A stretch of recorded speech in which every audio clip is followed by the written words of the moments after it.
యేసుక్రీస్తు నామమున మీ అందరికీ శుభములు మేలు కలుగును గాక. హల్లెలూయా.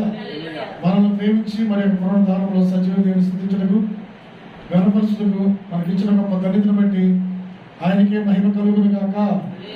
యేసయ్యకే మహిమ కలుగును గాక. హల్లెలూయా. వాక్య భాగం వెళ్ళిపోదాం. మరియు ఆత్మను సంపనేరుగా దేహమనే సంపు వారికి భయపడకుడు గాని ఆత్మను దేహమును కూడా నరకములో నశింప చేయగల వానికి మిక్కిలి భయపడుడి. ఆత్మను సంపనేరగా దేహమును చంపు వారికి భయపడకుడి. ఆత్మను దేహమును చంపు వారికి భయపడకుడు గాని ఆత్మను దేహమును కూడా నరకములో నశింప చేయవారికి మిక్కిలి భయపడుడి. హల్లెలూయా. ఆత్మను దేహమును నరకంలో పడవేసే దేవుడే. ఆత్మను దేహమును చంపు వారికి భయపడద్దు. దేహమునే చంపు వారికి భయపడకుడు కానీ ఆత్మను దేహమును కూడా నరకములో పడేవాడికి భయపడాలి. ఆత్మను దేహమును చంపేవారికి భయపడాలి. ఆత్మను దేహమును నరకములో వేసేవారికి మనం మిక్కిలి భయపడాలి. మిక్కిలి అంటే దేవునికి మనం భయపడాలి. హల్లెలూయా. దేవుడు పరిశుద్ధుడు, నీతిమంతుడు, ఆయనలో పాపం లేదు. ఆయన ప్రసన్నత, ఆయన ఎందుకు భయభక్తుల వారి మీద చూపిస్తాడు. ఆయన ఔన్నత్యము ఆయన ఎందుకు భయభక్తులు గల వారి ఎంతో చూపిస్తాడు. కాబట్టి ఆయన ఎందుకు భయభక్తులు గల వారికి ఏ మేలు కోదే ఉండదు. హల్లెలూయా. హల్లెలూయా. కాబట్టి మనం ఏం చేయాలి? మనము దేవునికి భయపడాలి. ఆత్మను దేహమును చంపి నరకంలో వేసే వానికే భయపడాలి. హల్లెలూయా. మనం ఈ లోకంలో దేనికి భయపడకూడదు. దేనికి భయపడకూడదు. ఎవరికైనా భయపడాలా? ఏదైనా వర్షం అంటే భయము, చీకటి అంటే భయము, మెరుపులంటే భయము, ఉరుకులంటే భయము, ఒంటరిగా ఉండాలంటే భయము, ఆహారం లేకపోతే భయము, వస్త్రాలు లేవో అని భయము, పిల్లలు లేరని భయము, వ్యాధి వచ్చిందని భయము. ఇలాగా రకరకాల భయాలు ఉంటాయి లోకంలో. ఉంటుందా లేదా? ఈ భయాలన్నీ తొలగించాలంటే, ఈ భయాలన్నీ మనం తొలగిపోవాలంటే మనం ఏం చేయాలి? ఎవరికి భయపడాలి? దేవునికి భయపడి ఆయన స్తుతించాలి, ఆరాధించాలి. అప్పుడు మనకు ధైర్యం వచ్చింది. హల్లెలూయా. అందుకనే మనం ఎవరికి భయపడాలంటే ప్రకటన గ్రంథము 15వ అధ్యాయము 3-4 వచనాలు చదవండి. స్పష్టంగా దేవుడు పరిశుద్ధ లేఖనం ద్వారా మనకు స్పష్టంగా తెలియపరుస్తాడు. ఎందుకంటే ఆయన మహోన్నతుడు, మహిమాన్వితుడు, మహోన్నత స్థలములో నివసించే దేవుడు. ప్రకటన 15:3-4 వారు ప్రభువా దేవా సర్వాధికారి నీ క్రియలు ఘనమైనవి, నీ క్రియలు ఘనమైనవి, ఆశ్చర్యమైనవి. యుగములకు రాజా నీ మార్గములు న్యాయమైనవి, న్యాయమును సత్యములై ఉన్నవి. ప్రభువా నీవు మాత్రం పవిత్రుడు, నీవు మాత్రమే పవిత్రుడవు. నీకు భయపడని వాడు ఎవడు? నీ నామమును మహిమపరచని వాడెవడు? హల్లెలూయా. అయ్యా సర్వాధికారి, సర్వశక్తి మంతుడా, భూమి ఆకాశాలు కలుగు చేసిన దేవా, నీ కార్యాలు ఆశ్చర్యము, నీ కార్యాలు ఘనమైనవి. నువ్వు పవిత్రుడు, పరిశుద్ధుడు, నిష్కల్మషుడు, నీలో ఏ పాపము లేదయ్యా. నువ్వు సర్వభూమికి మహారాజు అయ్యా తండ్రి. ప్రభువా దేవా సర్వాధికారి, నీ కార్యములు ఘనమైనవి, పవిత్రమైనవి. ప్రభువా నీకు భయపడని వాడు ఎవడయ్యా? నీ నామమును మహిమపరచువాడిన వాడు ఎవడయ్యా అని దేవుడు పరిశుద్ధ గ్రంథంలో లేఖనం ద్వారా తెలియపరుస్తున్నాడు.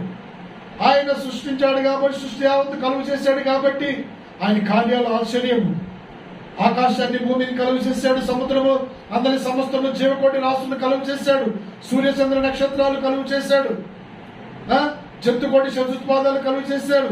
నరులకు తినడానికి ఉపయోగపడే ప్రతి ఒక్క జంతువుని, ప్రతి ఒక్క ప్రాణిని, జీవాహారములను దేవుడు సృష్టించాడు. ఆయనకే మనం భయపడాలి. హల్లెలూయా. దేనికి భయపడకూడదు.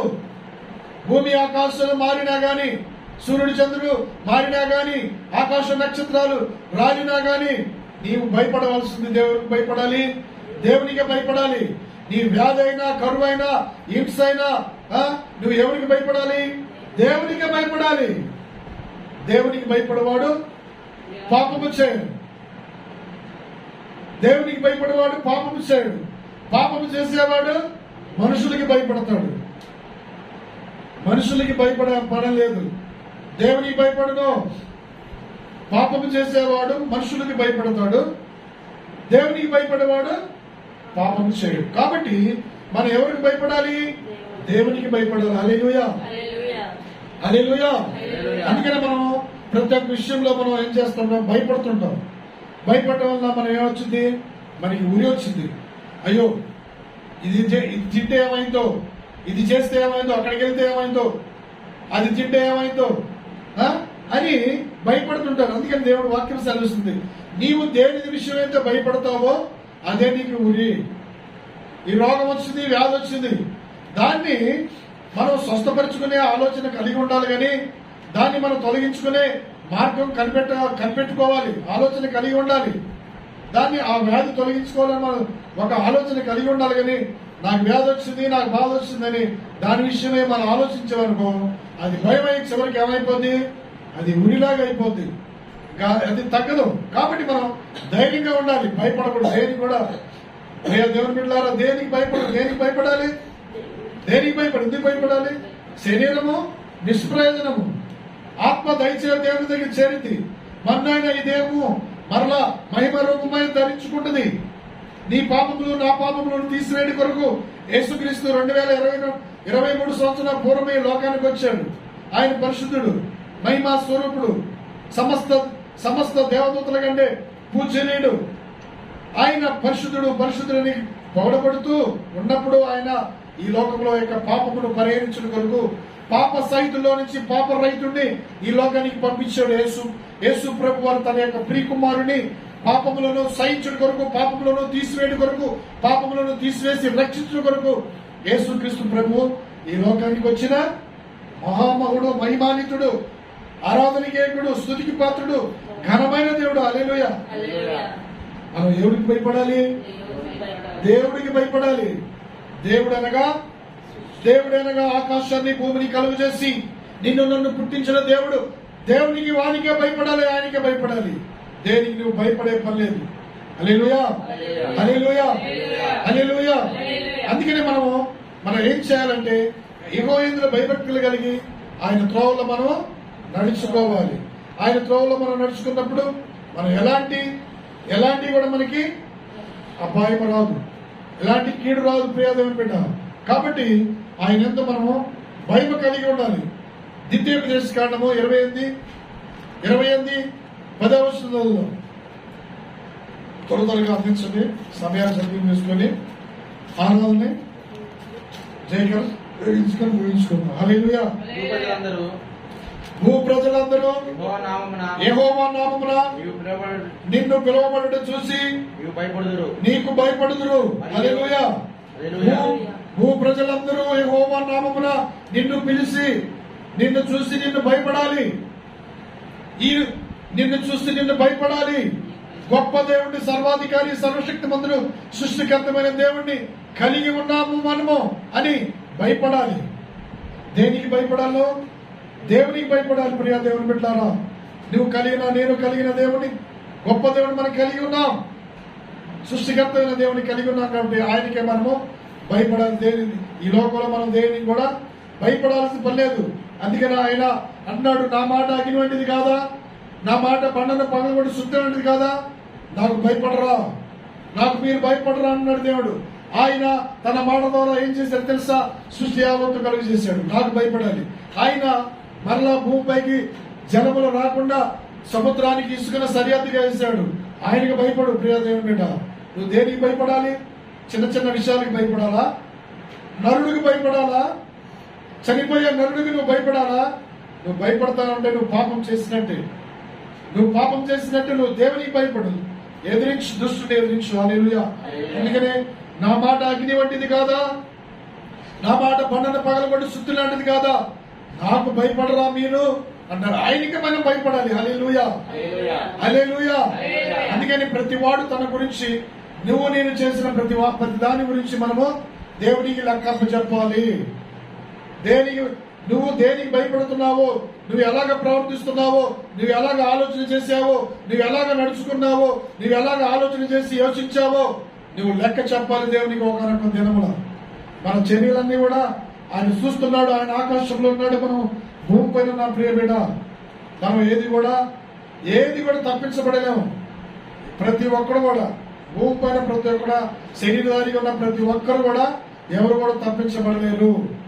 నువ్వు మాట, నీ యొక్క నడక, నీ యొక్క ఆలోచన, నీ తప్పుడు ప్రవర్తన, నీ తప్పుడు ఆలోచన దేవుడు అక్కడ పరిశీలిస్తున్నాడు. రేపు నిన్ను నిలబెట్టినప్పుడు, దేవుడు వచ్చినప్పుడు నువ్వు తప్పనిసరిగా నువ్వు లెక్క చెప్పాలి. నువ్వు తప్పించడానికి ఎవరు కూడా అవకాశం లేదు. అందుకని మనం భూమి మీద ఉన్నంతకాలం వినాలి, జాగ్రత్తగా నడుచుకోవాలి, జాగ్రత్తగా మాట్లాడాలి, జాగ్రత్తగా ఆలోచన చేయాలి ప్రియా దేవుని బిడ్డ. అంతేగాని మన నోటికి వచ్చిందే, మన ఆలోచన వచ్చిందే మనం చేయకూడదు ఎప్పుడు కూడా. ప్రతి ఒక్కరు కూడా ఎవడైనా సరే నువ్వు లెక్క చెప్పవలసి ఉంది రేపు.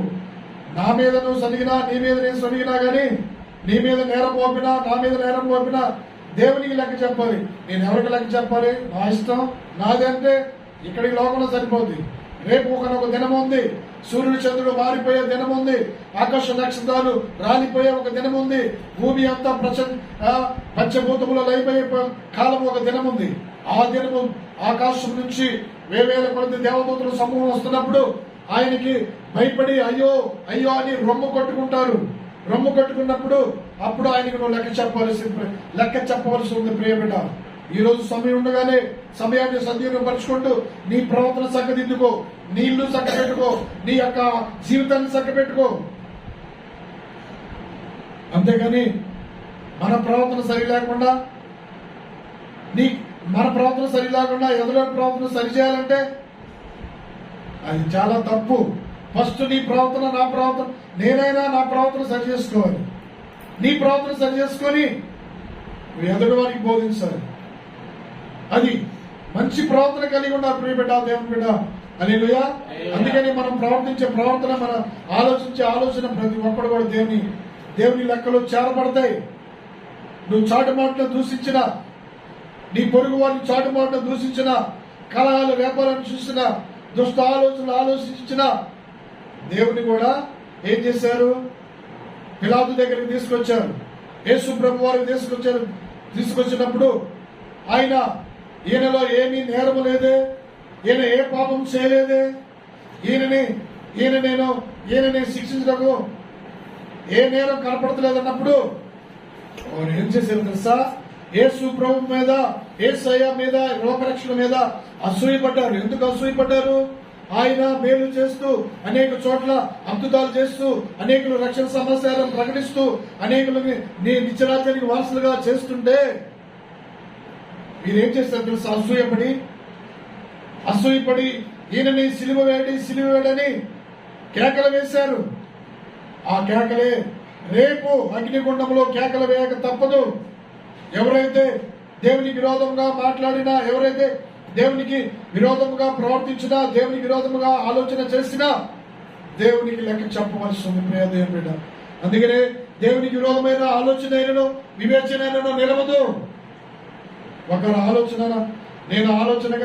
నా ఆలోచన బాగా నెరవేరుతున్నాయి, నేను ఆలోచన నెరవేరుతుంది అనుకోవచ్చు. నీ ఆలోచన దేవుని నిలవదు. నీ జ్ఞానము దేవుని జ్ఞానము, దేవుని ఆలోచన నిలిచింది ఎల్లప్పుడు కూడా. హల్లెలూయా, హల్లెలూయా. అందుకని మనం ఎవరికి భయపడాలి? దేవునికి భయపడాలి. మన యొక్క మాట్లాడేటప్పుడు కూడా భయపడాలి. అది మంచిదైనా చెడ్డదైనా సరే మాట్లాడేటప్పుడు భయపడు. నీ కుటుంబం ఆశీర్వదించబడుతుంది, నువ్వు ఆశీర్వదించబడతావు. అంతేగాని నీ నోటికి వచ్చిందే మాట్లాడేవనుకో, దేవుడికి నేను ఒకనొక రోజు లెక్క చెప్పవలసి ఉంది. హల్లెలూయా. అందుకనే సామెతలు 15వ అధ్యాయము 3వ వచనం చదవమ్మా త్వరగా. మరణ శరీరము మార్చునది, మహిమ శరీరం పొందుటకై, మహిమ శరీరం పొందుటకై మార్పునంది, మహిమ శరీరము పొందుటకై మహిమాత్మతో నన్ను నింపితివి, మరణ భయములను తొలగించితివి. హల్లెలూయా, హల్లెలూయా. మరణ భయాలన్నీ కూడా దేవుడు తొలగించాడు. ఆయన మరణము శిలువలో మరణించి నీవు నేను అనుభవించవలసిన శిక్ష దోషశిక్షణ భరించి ఆయన మనందరికి క్రైదనముగా శిలువలో మరణించాడు, చనిపోయాడు, 3 దినముల సమాధిలో ఉంచబడ్డాడు. ఈ రోజు పునరుద్ధారణే లేచిన రోజు, ఆయన్ని ఆరాధించదగిన రోజు, ఆయన్ని కనపరచదగిన రోజు. కాబట్టి ఆయన ఆరాధనకి ఏకుడు, స్తుతికి పాత్రుడు, స్తోత్రాలుడు. హల్లెలూయా, హల్లెలూయా, హల్లెలూయా. చదువు. యెహోవా కనులు ప్రతి స్థలము మీద నుండును, చెడ్డవారిని మంచివారిని అవి చూచుచుండును. సాత్వికమైన నాలుక జీవవృక్షము, దానిలో కుటీలత ఉండిన ఎడల ఆత్మకు భంగము కలుగును. మూఢుడు తన తండ్రి యెహోవా ఆకాశమందున్నాడు కాబట్టి ఆయన ఎవరు చూస్తున్నాడు? మంచివారిని చెడ్డవారిని ఏం చేస్తున్నాడు? చూస్తూనే ఉన్నాడు. చూడలేదా? అందుకనే ఆయన చెడ్డవారిని చూస్తున్నాడు, మంచివారిని చూస్తున్నాడు. చెడ్డవారి మీద వర్షం కురిపిస్తున్నాడు, మంచివారి మీద కూడా వర్షం కురిపిస్తున్నాడు. వర్షం కురిపించట్లేదా? అయితే ఆయన సాత్వికుడు, ధీరుడు కాబట్టి, ప్రేమామయుడు కాబట్టి ఆయన ఏం చేస్తున్నాడు? ప్రేమిస్తున్నాడు. ఇంకా నా బిడ్డలు మారుతారు, నా పోలికగా పుట్టిన నరులు ఇంకా మారుతారు. శరీరధారిగా వారు పుట్టారు కాబట్టి వారికి తెలియదు కాబట్టి ఆయన ఏం చేస్తున్నాడంటే సాత్వికం చూపిస్తున్నాడు, ప్రేమ చూపిస్తున్నాడు, కనికరం చూపిస్తున్నాడు. ప్రియ దేవుని బిడ్డ, ప్రేమ చూపిస్తున్నాడని చేయరాని నేరాలు చేయరాని ఘోరాలు చేస్తే దేవుడు సహించే దేవుడు కాదు. ఆయన ఉగ్రత ఆయన ఏర్పరచుకున్న బిడ్డల మీద, ఆయన ఏర్పరచుకున్న వారికి కీడి చేయాలని చూశారా?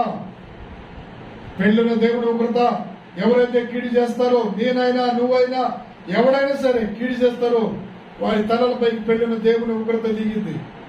హల్లెలూయా, హల్లెలూయా. యేసు ప్రభు వారికి కీడి చేయాలని ఎన్నో ప్రయత్నాలు చేశారు.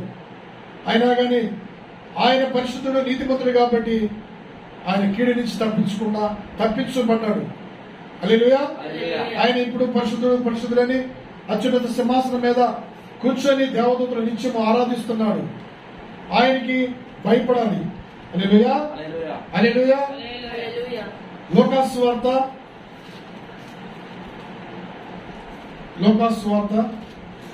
24వ అధ్యాయం 39.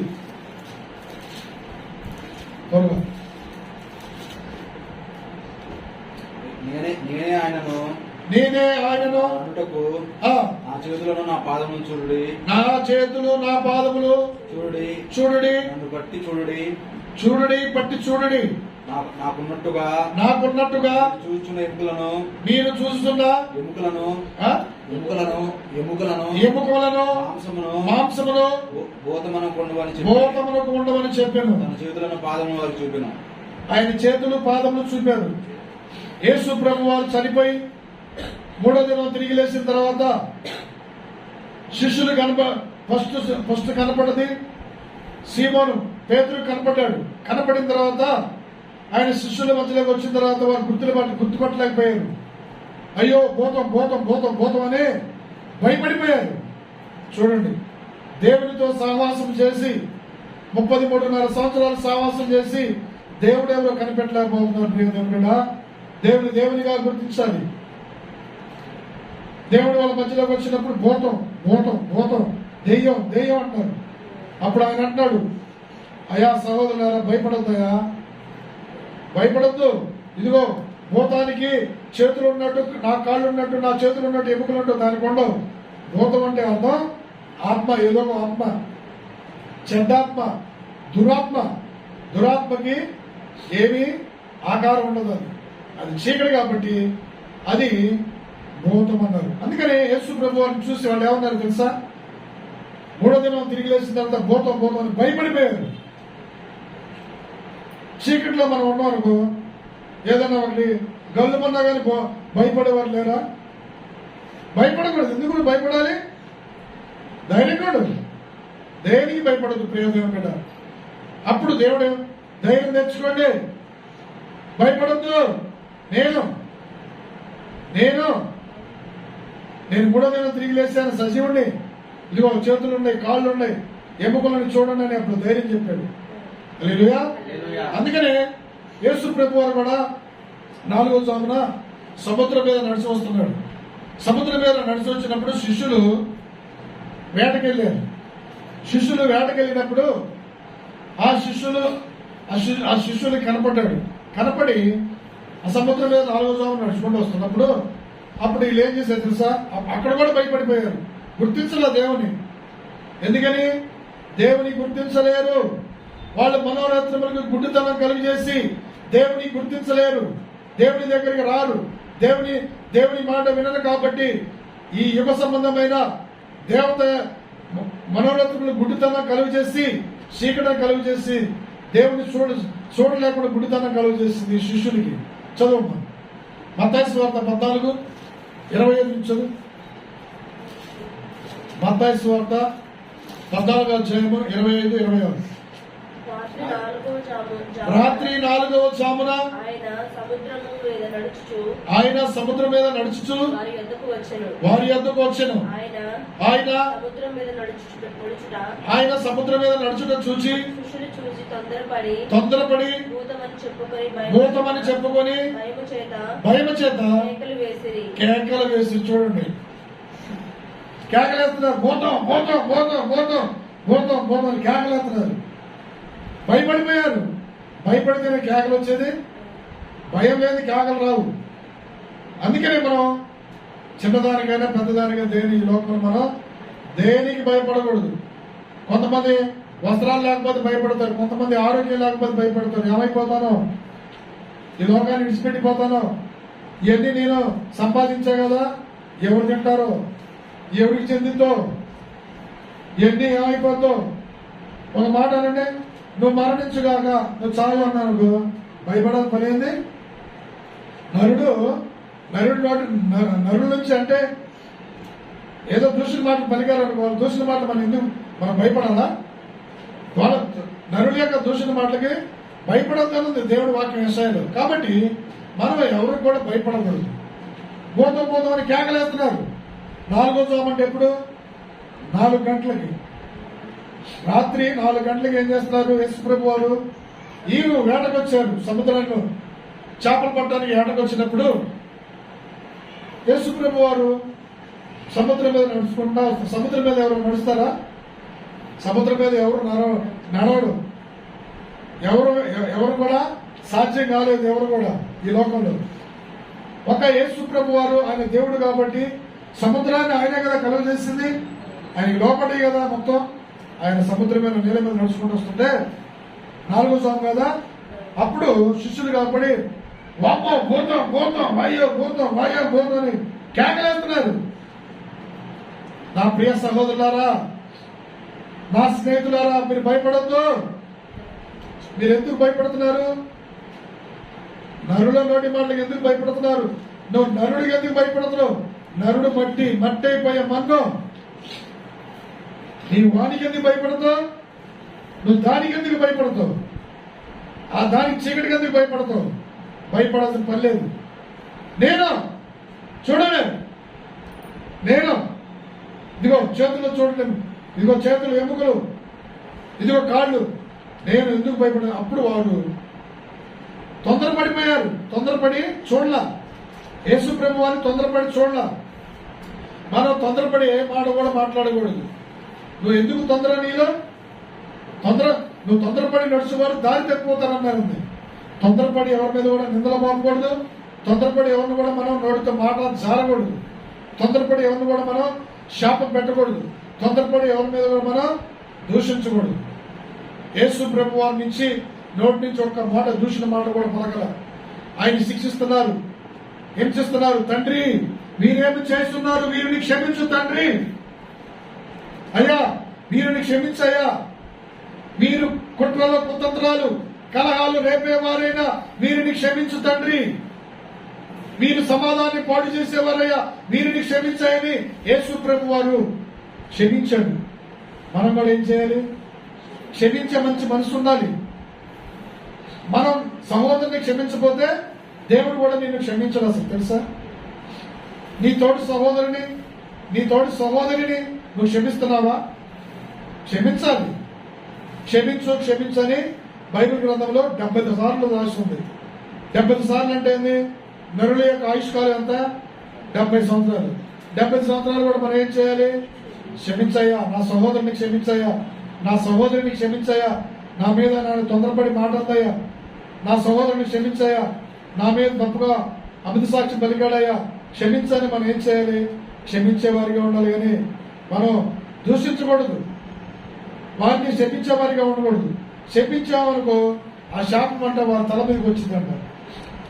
శపించేవారు మరలా వారి శాపం అంట వారి తలపైకి వచ్చిందంట. కాబట్టి వాళ్ళ కుటుంబాలపైకి వచ్చిందంట.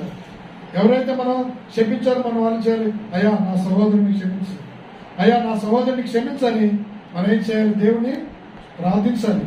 అప్పుడు దేవుడు క్షమిస్తాడు. హల్లెలూయా. కాబట్టి వీళ్ళు తొందరపడి ఏం చేశారు? పోతామని చెప్పుకొని భయపడిపోయి కేకలు వేశారు. అప్పుడు అంటాడు దేవుడు, నా ప్రియ శిష్యులారా, నేను పోతాని కాదు, దెయ్యాన్ని కాదు, రాక్షసుని కాదు, ఒక బండను కాదు, కొండను కాదు, చూడు ఇదిగో ఎముకలు, నరాలు, కాళ్ళు, చేతులు ఉన్నాయి, చూడు. ఆయన కన్నులున్నాయో, చేతులున్నాయో, ఎముకలున్నాయి. ఆయన ఏం చేస్తున్నాడు? మాట్లాడుచున్నాడు. ఆయన జీవము కలిగిన దేవుడు, జీవాధిపతి, సర్వాధికారి, ఆరాధనకేకుడు, స్తుతికి పాత్రుడు. ప్రియ దేవుని బిడ్డ, చూసినప్పుడు వారి యొక్క భయం అయిపోయింది, భయం తొలగిపోయింది. బిడ్డ, దేవుని బిడ్డ, దేవుడు నిన్ను క్షమిస్తాడు. నీవు దేవుని కుమారుడే, నీవు దేవుని కుమార్తెవే, మనమందరం దేవుని కుమారుడే. ఎవరిని కూడా దేవుడు క్షమించడానికి కాదు, నిన్ను క్షమిస్తాడు, నన్ను క్షమిస్తాడు, నీ పాపములు క్షమిస్తాడు, నా పాపములు క్షమిస్తాడు.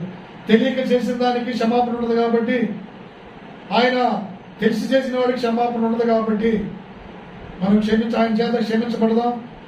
తెలియక చేసిన దానికి అయ్యా నా పాపం క్షమించయ్యా అని మనం అడిగేవరకు, దేవుడిని అడిగేవరకు క్షమిస్తాడు. అయ్యా నా సహోదరి మీద, నా సహోదరు మీద తెలియక నిందేశానయ్యా, ఆటంకపరిచానయ్యా, అభ్యంతరాలు కలుగు చేశానయ్యా, నన్ను క్షమించు తండ్రి. నీ కోపము, నీ ఉగ్రత నా మీద రాకూడదయ్యా, నా పిల్లల మీద రాకూడదయ్యా, అయ్యా నన్ను క్షమించు తండ్రి అని నీవు అడిగితే నిన్ను క్షమించడం శుద్ధ మనసుగా నీ ఎదుటే ఉన్నాడు. ప్రియబిడ్డ, నీ కుటుంబాన్ని ఆశీర్వదించబడాలని, నీ కుటుంబాన్ని పాతాళమును రక్షించబడాలని, నీ కుటుంబాన్ని ఆయన నిత్యరాజ్యంలో వారసులుగా సింహాసనంలో కూర్చోబెట్టాలని నీ కొరకు ఎదురు చూస్తున్నాడు. ఇదే అనుకూల సమయము. ప్రయాసపడి భారం వహిస్తున్న సమస్య జనులారా, నా యొద్దకు రండి, నేనే రక్షకుడిని, నేనే రక్షించేవాడిని, నేనే మీ పాపంలో తీసివేసేవాడినని ఆయన స్పష్టంగా పరిశుద్ధ గ్రంథముల ద్వారా, లేఖల ద్వారా సెలవిస్తుంది. ఆయన పిలుస్తున్నాడు, రమ్మంటున్నాడు దేవుడు, రా. నీకు భయం ఎందుకు?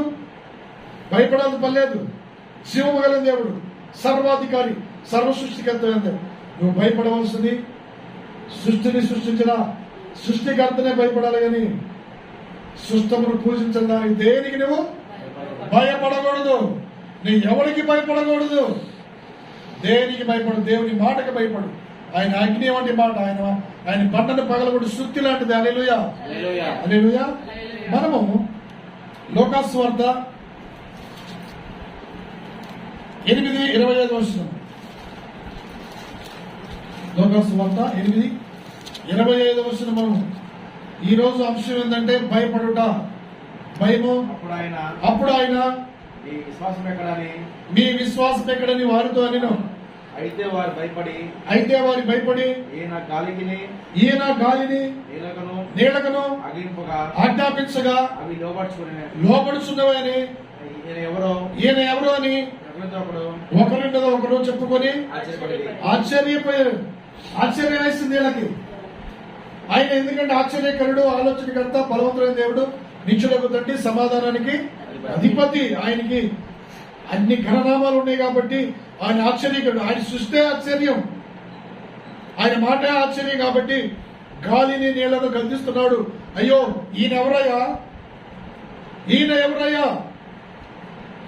10,000 మందిలో అతి సుందరుడు, అతని నోరు అతి మధురం, అతి కాంక్షణీయుడు, నా ప్రియుడు, ధవళవరుడు, రక్తవరుడు, ఇతడే నేను కోరుకున్నవాడని. నీవే కోరుకున్న దేవుడికి నువ్వు కావాలి, నువ్వే కావాలి, నేనే కావాలి దేవుడికి. ప్రేమిట, అందుకని నీళ్లను గాలిని గద్దించగానే ఏమైపోయినాయి, నింపలేకపోయింది. వాళ్ళందరూ ఏం చేశారు తెలుసా? ఆశ్చర్యపోయారు. ఆశ్చర్యకాడు కదా, ఆశ్చర్యమే. ఆయన పుట్టకే ఆశ్చర్యం. అందుకని దేవుడు మరియమ్మ తల్లి గర్భమున పరిశుద్ధాత్మ ద్వారా జన్మించినప్పుడు ఆయన దేవదూతలు ఇలాగా ఆరాధించారు. ఏమని? దైవ ప్రసాదము చేత నిండిన మరియమ్మ, నీకు వందనము, ఏలిన వారు మీతో ఉన్నారు, స్త్రీలలో ఆశ్రయించబడిన వారు మీరే, నీ గర్భఫలము యేసు ఆశ్రయించబడిన వారు నేను. దేవదూతలు ఆరాధిస్తున్నారు. స్త్రీలలో నువ్వు ఆశ్రయించబడిన దానివి, నీ గర్భఫలము భూమి మీద వర్ధిల్లబడింది, నీ గర్భఫలము ఆశ్రయించబడింది అని దేవదూతలు ఆశ్రయిస్తున్నారు. ఆయన ఆశ్చర్యకరుడు కాబట్టి అనేక కార్యాలు చేశాడు. అందుకనే ఆయన మనకు భయపడాలి, ఆయన మనం ఆత్మతో సత్యంతో మనము ఆరాధించాలి. ప్రియాదేవుని బిడ్డ, హల్లెలూయా. దానియేలు కూడా రాజుకు భయపడలా. రాజు సింహాల గుహలో వేస్తాను, నీవు ఈ యొక్క ఆజ్ఞ మీరకూడదు, నువ్వు ఆజ్ఞ మీరి అనుకొని నేను సింహాల గుహలో వేస్తానని భయపెట్టాడు. నువ్వు భయపెడితే భయమా? నువ్వు భయపడితే భయమా? భయమే లేదు. దేవునికి భయపడతాం, దేవునికి భయపడాలి. మనుషులు దేవునికి భయపడాలి. కానీ ఏ ఒక్కడ మట్టి నుంచి తీయబడిన వాడు మరలా మన్నే గనక దేనికి ఎవరికి మనం భయపడాలి పర్లేదు, దేవునికి మనం భయపడాలి. దానియేలు 6వ అధ్యాయము 23వ వచనం చివరిగా చదువుకొని దేవుని నామమున పూజించుకుందాం. దానియేలు 6వ అధ్యాయము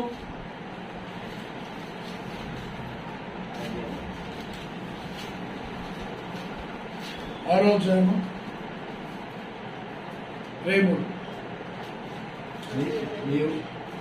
నీవు చదువురా. రాజు మనుషురాతని కుమారుడు 6:23. రాజు ఇందుకు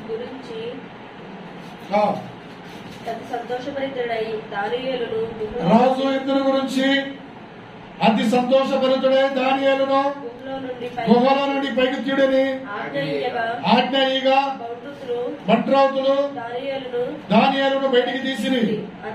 అతడు తన దేవుని యందు భయభక్తులు గలవాడైనందున అతనికి ఏ హానియు కలగలేదు. హల్లెలూయా. దానియేలుకి ఏ హాని కలిగిందా? సింహాల గుహలేసిన ఈ రాజు ఏం చేశాడో తెలుసా? సింహాల గుహల వేయడానికి కారణం ఏంటంటే 30 దినముల వరకు ఆయన రాజ్యంలో 30 దినముల వరకు ఆయన రాజ్యంలో ఏం చేయాలి? ఆయన రాజ్యంలో ఎవరు కూడా ఏ పని చేయకూడదు, ఎవరిని కూడా పూజించకూడదు, ఎవరిని కూడా ఆరాధించకూడదు, ప్రార్థన చేయకూడదు అని ఒక ఆజ్ఞ పెట్టాడు. తిక్కల రాజు వాడు గొప్ప దేవుడు అని తెలుసుకోవట్లేదు. వాడి కళ్ళకి గుడ్డిదనం కలిగింది. రాజుకి 30 దినాలు ఎవరు కూడా పని చేయకూడదు, పశువులు కూడా మేత మేయకూడదు, మోకరించి ప్రార్థన చేయకూడదు అని ఒక ఆజ్ఞ పెట్టారు. ఆజ్ఞ పెడితే దానియేలు నరునికి భయపడలేదు. దానియేలు యెరూషలేము వైపు కిటికీలు తెరిచి యథాప్రకారముగా ప్రార్థన చేస్తున్నాడు. ప్రార్థన చేస్తుంటే కొంతమంది పనికి మాలిన వాళ్ళు ఉంటారుగా, అక్కడ విషయాలు ఇక్కడ విషయాలు చెప్పేవాళ్ళు. వీళ్ళు తయారయ్యారు. ఇక్కడ తయారయ్యి ఏమని చేస్తున్నారు తెలుసా? దానియేలు తన దేవునికి ప్రార్థన చేయడం, ఆయన బతిమలాడుకుని చూసి రాజు సమ్ముకుని వచ్చి శాసన విషయమున బట్టి, రాజా 30 దినముల వరకు నీకు తప్ప 12వ వచనం, రాజా 30 దినముల వరకు నీకు తప్ప మరి ఏ దేవునికైనా మానవునికైనా ఎవడు ప్రార్థన చేయకూడదని ఎవడైనా చేసినాడలా సింహాల గుహలో పడవేయకూడదని నీవు ఆజ్ఞ ఇలేదా అని మనం చేయగా, రాజు మాదీయులకయు పారిసీలకయు పద్ధతి ప్రకారము ఆ సంగతి స్థిరము ఎవరునో దాన్ని రద్దుపరచు. ఒక శాసనం నిర్మించాడు. అయ్యా నువ్వు శాసనం నిర్మించావు కదయ్యా, ఈ దానియేలు ఏం చేస్తున్నాడు తెలుసా? నీ మాట వినకుండా నీ శాసనం మీరి ప్రార్థన చేస్తున్నాడయ్యా, సువార్తను ప్రకటిస్తున్నాడయ్యా. సువార్తను ప్రకటించాలి. నశించిపోయే ఆత్మలు రక్షించబడాలి. అగ్నిలో పడిపోకూడదు. అగ్నిలో ఏముంటది? అరుపులు, కేకలు. పాతాళంలో ఏముంటది? చీకటి. ఏముండదు అక్కడ. పాతాళం అరుపు ఉంటుంది. ఆ పాతాళంలో తప్పించబడాలి. పాపము చేయవారు పాతాళంలో దిగిపోతారు. పాపం అంటే దేవుని ఆజ్ఞను అతిక్రమించడమే. దేవుని ఆజ్ఞ అతిక్రమించిన పాప ఆజ్ఞలో మనం ఏది కూడా మనం మేరకూడదు. ఈ దానియేలు ఏం చేశాడు? యథాతథంగా ప్రార్థన చేస్తున్నాడు. ప్రార్థన చేస్తున్నప్పుడు కొంతమంది వచ్చి, అయ్యా ఇంతలో అయ్యా 30 దినాలు ఏ పని చేయకూడదు, ఏమి చేయకూడదు ఆజ్ఞాపించావు కదయ్యా. ఇతడు యెరూషలేము తోటి కిటికీలు తట్టి ప్రార్థన చేస్తున్నాడయ్యా. వీళ్ళకి ఎందుకు అసలు ప్రార్థన చేస్తున్నాడు? పని పాట లేని పోకిలు. పని పాట ఏముండదు. జాగ్రత్త. దేవుని పరిశుద్ధాత్మ ఆవేశం ద్వారా, పరిశుద్ధాత్మ ద్వారా నింపబడ దానిలు ప్రార్థన చేస్తున్నాడు. దేవుని చేత ఏర్పరచుకున్న సేవకులు మీ మధ్యలో ఉన్నారు. వారి పరిశుద్ధాత్మ ద్వారా నింపబడుట పంపించిన దేవుని అభిషిక్తులు మీ మధ్యలో ఉన్నారు. కాబట్టి వారి ప్రేమతో మీరు ప్రేమించండి. దానియేలు ప్రార్థన చేశాడు. దానియేలు మీద నేరం మోపారు. దానియేలు ఏం చేయలేదు. దానియేలు ప్రార్థన చేస్తున్నాడు అంతే. నేరం మోపి ఎట్ట వచ్చారు చూడు. వాళ్ళు ఎక్కడికి వచ్చారు చూడు. అక్కడికి సంతడిగా వచ్చారంట చూడు. 15 వస్తుంది. ఆ మనుషులు దీనిని చూసి రాజసన్నిధికి సందడిగా కూడి వచ్చి, రాజా రాజు స్థిరపరిచిన ఏ శాసనము గాని తీర్మానము గాని ఎవడైనా రద్దుపరుస్తాడా? చూడు మరి వీళ్ళు ఏం చెప్తున్నారు రాజుకి? రాజా అయ్యా నువ్వు శాసనం ఎవరైనా రద్దుపరుస్తానయ్యా? రాజు కొండలు చెప్తున్నారు వచ్చి, వీళ్ళు తెలివి తక్కువ వచ్చి, రాజా రాజు స్థిరపరిచిన ఏ శాసనమైనా స్థిరపడింది కదయ్యా అని చెప్పినప్పుడు అవునంటారు. అప్పుడు హల్లెలూయా 23 చదువు.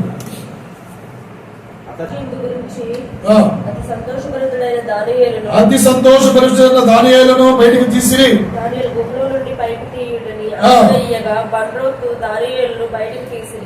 అతడు తన దేవుని యందు భయభక్తి గల వారందరూ ఏ హాని కలగలేదు.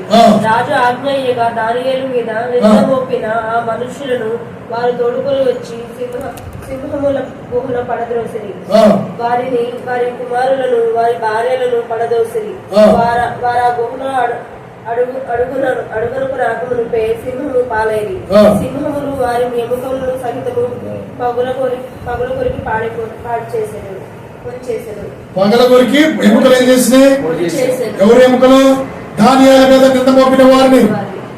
దానియేలు మీద నింద మోపిన వారి యొక్క ఎవరిని? దానియేలు యొక్క నింద మోపిన వారిని, వారి కుమారులను, వారి భార్యలను పడదోసి అడుగు భాగములకు రాకముందే సింహం పాలయ్యారు. సింహములు వారి ఎముకలను ఏం చేసింది? ఎముకల సహితము పగల కొరికి పొడి చేసింది. నింద మోపుడు అంటే ఒక తేలిగైపోతుంది. నింద మోపడం అంటే ఎంత భయంకరం తెలుసా? ఒకరి మీద నిందేయాలంటే నీకు భయం ఉండాలి. ఒకరి మీద తప్పుగా మాట్లాడాలంటే నీకు భయం ఉండాలి. నువ్వు భయపడితే నీ కుటుంబం రక్షించబడింది. హల్లెలూయా. సింహాల గుహలో దానియేలు వేశారు. దానియేలు వేసినప్పుడు రాజు నిద్రపట్టలేదు. నిద్రపట్టినప్పుడు దానియేలు మీద కొండలు చెప్పారు. వీళ్ళు వాళ్ళందరినీ వాళ్ళ భార్యని పిల్లలు తీసుకొచ్చి సింహాల గుహలో వేశారు. గుహలో అడుగు భాగానికి పోకముందే సింహాలు ఏం చేసినాయి? భార్య పిల్లల్ని మొత్తాన్ని కూడా ఏం చేసినాయి? ఎముకలతో కొరికి పొడి చేసింది. హల్లెలూయా. అందుకని మనం ఏం చేయాలి? ఎవరి మీద నింద మోపాలా? ఎవరైనా చెడగొట్టాలని మన ఆలోచన కలిగి ఉండకూడదు. నిందల మోపువాడు సైతాను ఏం చేసింది? నిందలు మోపింది.